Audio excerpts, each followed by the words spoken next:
The usher looked at me the way you look at someone who's wandered into the wrong building. Sir, this section is reserved for family. I stood there in my good jacket, the navy one I'd worn to my daughter-in-law's parents' anniversary dinner 3 years ago. The one my son had told me made me look distinguished.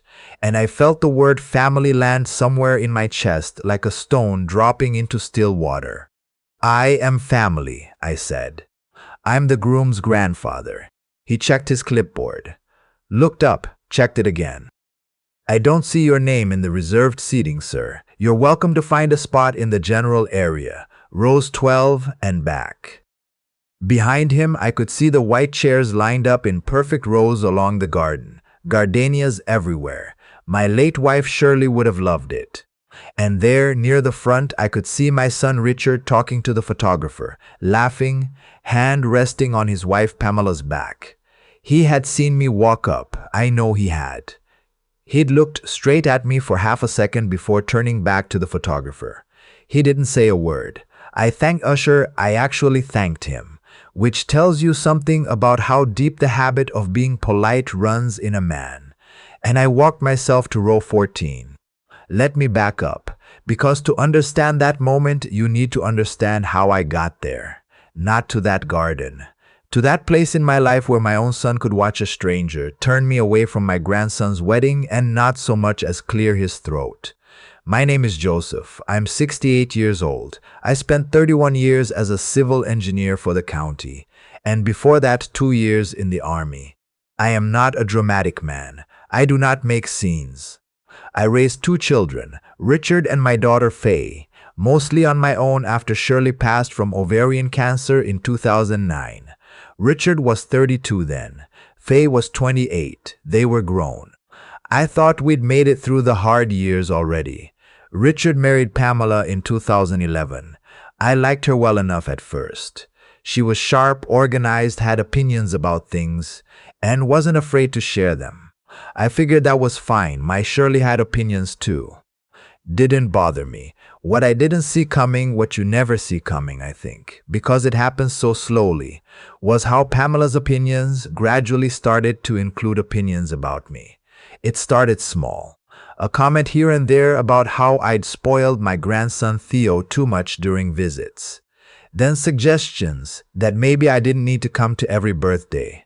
Then a period, sometime around 2019, where the invitations just quietly thinned out. Richard would mention something offhand. We had a little thing for Theo's soccer tournament, and I'd realize I hadn't been told. When I asked Richard about it directly, he said Pamela was particular about keeping events low-key. I was his father, but I nodded and said I understood, because that's what I always did.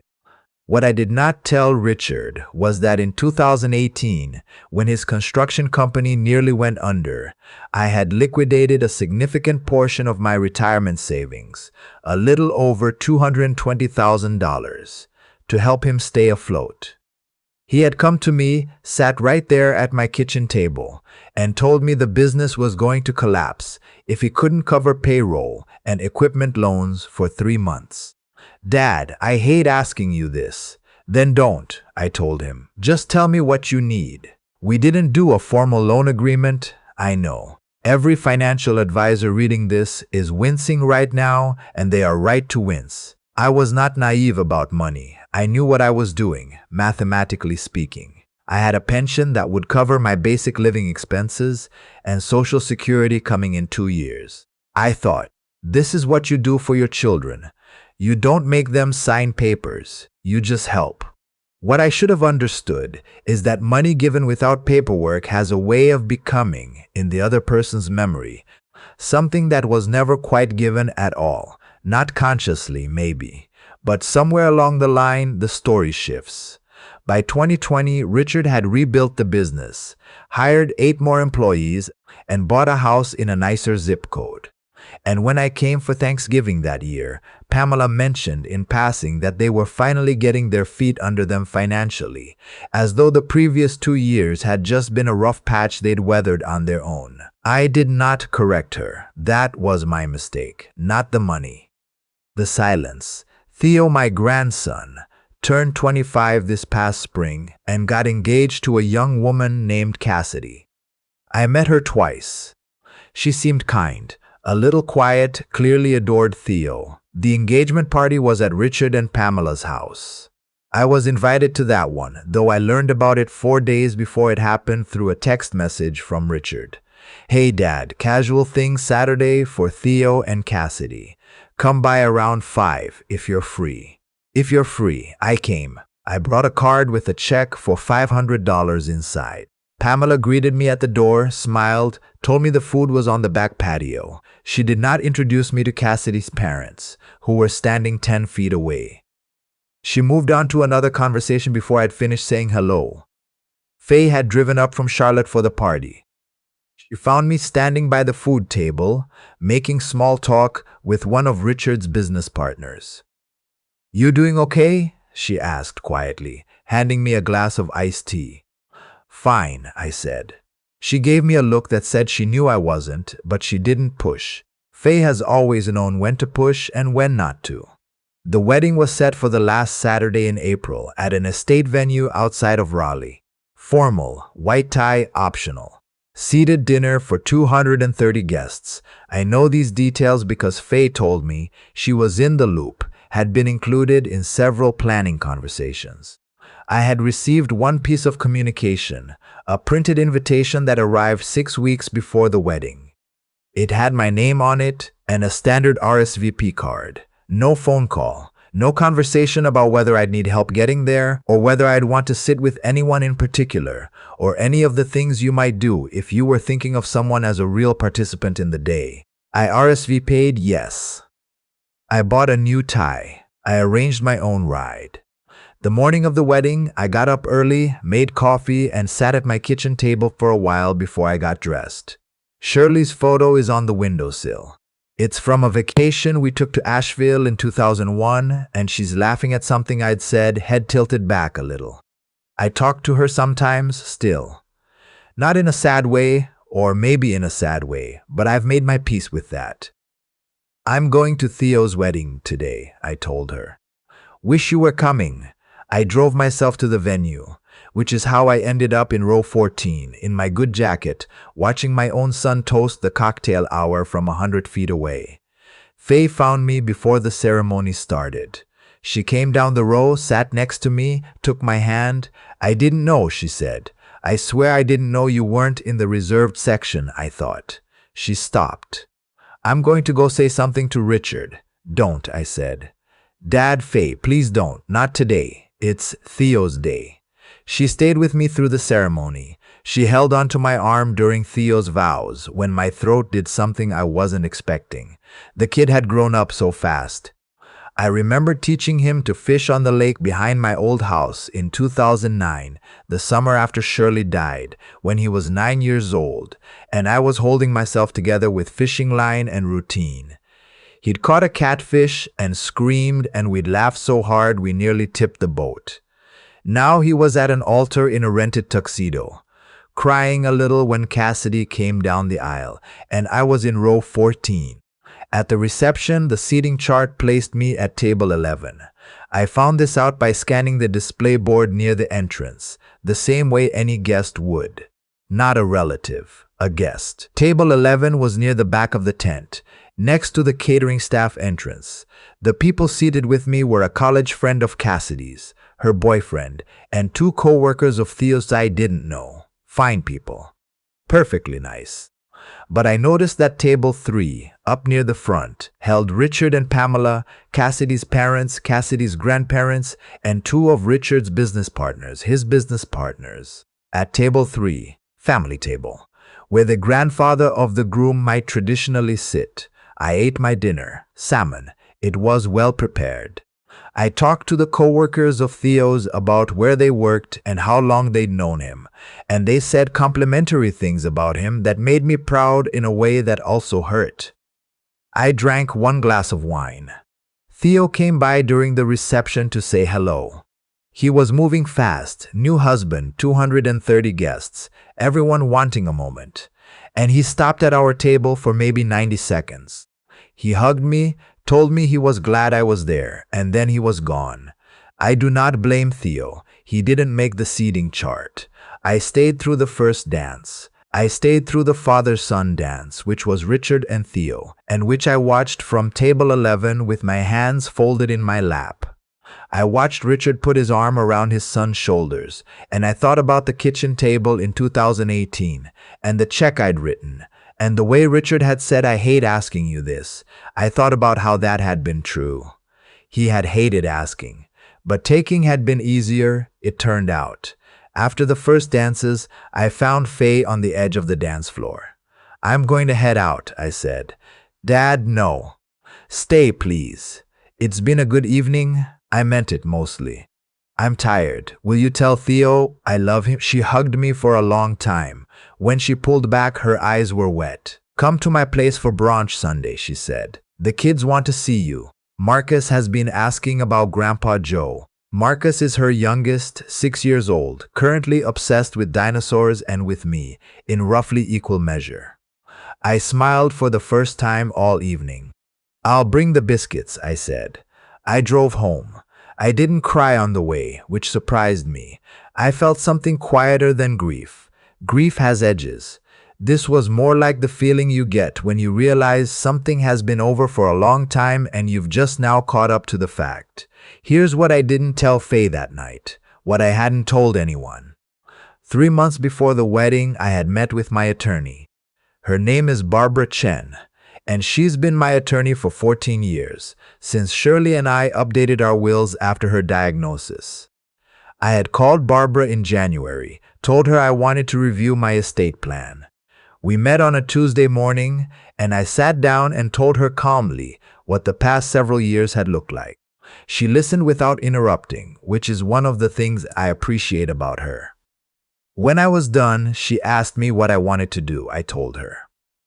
My estate was not enormous, but it was not nothing. The house paid off, a brokerage account built over 30 years of modest savings. Some land in western North Carolina that my father had left me, 43 acres, mostly timber, but in a county that had been getting attention from developers. And a life insurance policy. Previously, my estate had been structured to divide relatively evenly between Richard and Faye, with a portion set aside in trust for my grandchildren, Theo included. I changed it. Not in anger, or not only in anger.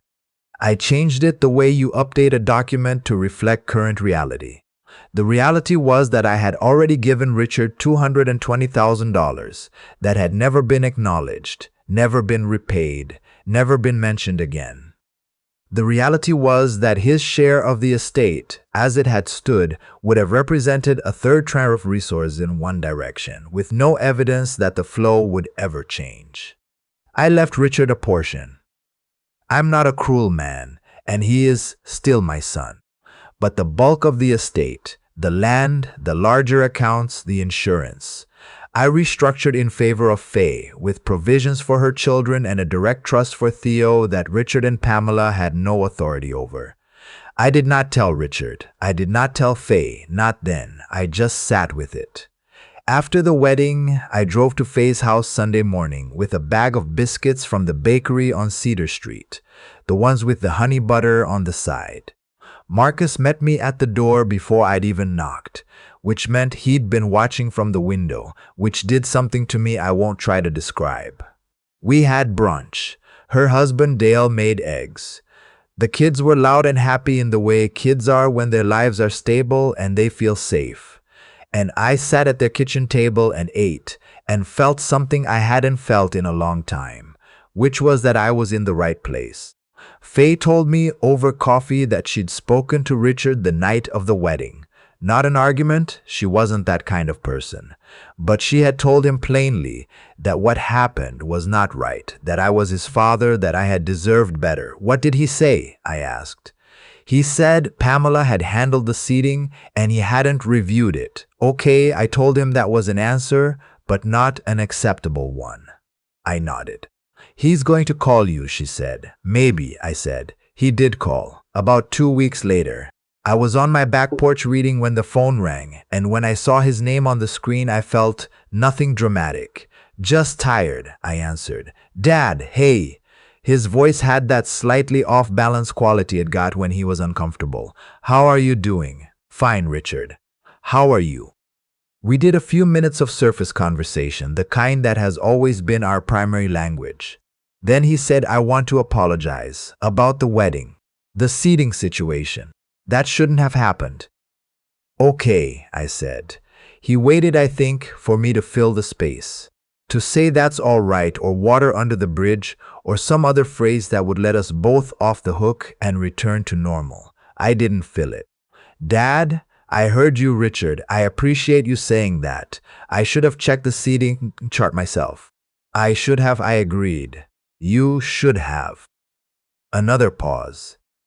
Is everything okay between us?" I thought about that for a moment, about the kitchen table in 2018, about row 14, about watching his business partners sit at the family table, about him seeing me at the entrance and not saying a word.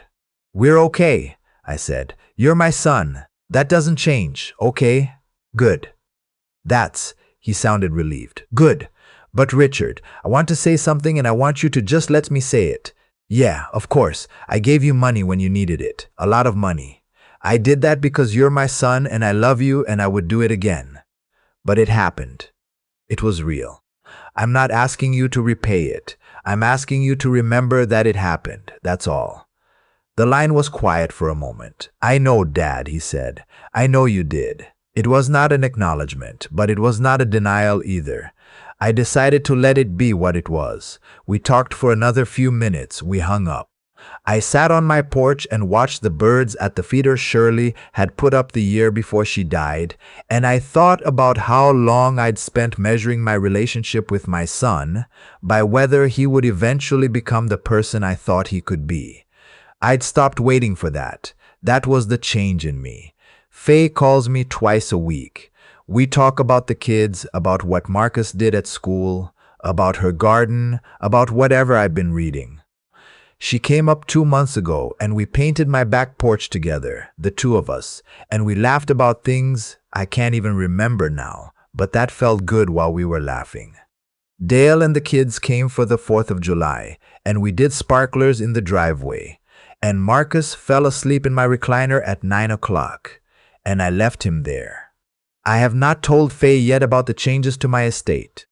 I'll tell her. Barbara advised me to, and Barbara is almost always right. I'm waiting for the right moment, which is different from avoiding it. Richard and I talk occasionally. It is what it is, and I mean that without bitterness. He is the father of my grandson, and the son of my wife, and the boy who used to fall asleep watching baseball with me on Friday nights when he was 8. Those things are also true. They don't cancel the other things, and the other things don't cancel them. But I am done arranging myself smaller so that other people can feel comfortable around me. I am done being grateful for whatever space is offered and calling that love. I spent 68 years being the kind of man who thanks the usher who turns him away. I am still polite. I am still, I think, a decent man.